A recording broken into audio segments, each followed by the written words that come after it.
You know, it has been nearly 3 years since Hurricane Sandy made landfall in southern New Jersey and then moved up the state.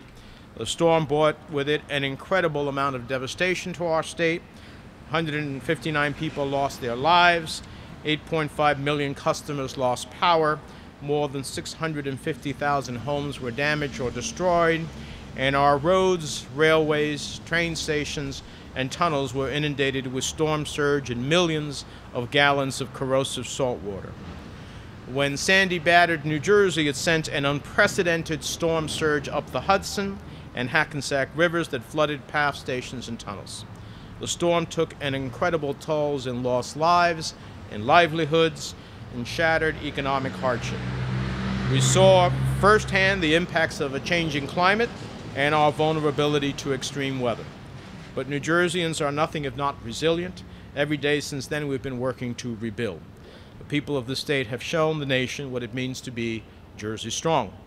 We're bringing that same strength, that same resiliency to the task of rebuilding. This latest round of investments from the Department of Transportation will help us take another step in the right direction.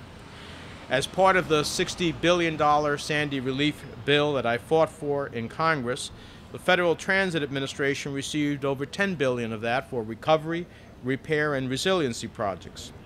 Our region is the mass transit hub of America, with over 3.5 billion trips each year, more than a third of the total transit trips taken nationwide. As a matter of fact, the executive director came over on the path to come to the press conference. Nowhere is it more important to invest in transit than right here.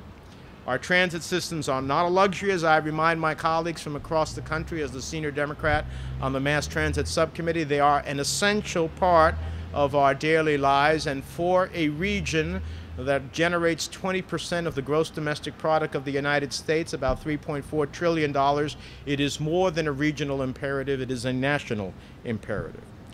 And they are also, in a post-September 11th world, an incredible security alternative, as we saw on that fateful day on September 11th, when all the bridges were closed down, when the tunnels were closed down, and when the path was closed down, that in fact it was a ferry system that allowed people to exit from downtown Manhattan to New Jersey and be triaged to hospitals. So multiplicity of modes of transportation are incredibly important in a post-September 11th world, which we are shortly going to commemorate once again. And we saw it during Sandy, when critical transit systems were damaged and took weeks to return to normalcy. And while our systems are up and running today, our work is not yet done. Many of the components and electrical systems that make up PATH are aging and in need of replacement. We saw this all too clearly in the days following Sandy, when some of PATH's components were so old that replacements were no longer being manufactured. The Port Authority had to reach out to other transit agencies around the country to see who could lend them the necessary parts. Transit riders deserve better than what one Federal Transit Administration official termed the Craigslist approach.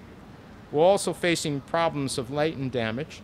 The salt water that inundated tunnels and train stations created lingering corrosion that continues degrading the system even today. In addition to general repairs, we also have to harden our transit infrastructure and make it more resilient in the face of future storms. The $255 million we're announcing today is another investment in meeting all of these challenges.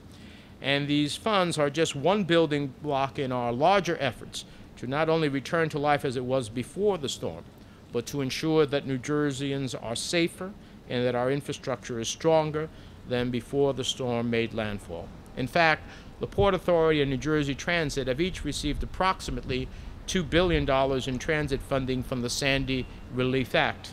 These are investments that protect our safety and quality of life for years to come. And I believe that the work we're doing now will make our region a national model for preparedness. So I'm proud of the resiliency we've shown, proud that we have earned these resources from the Federal Transit Administration, and that in this case the Port Authority has made a compelling package, an argument that is being rewarded today.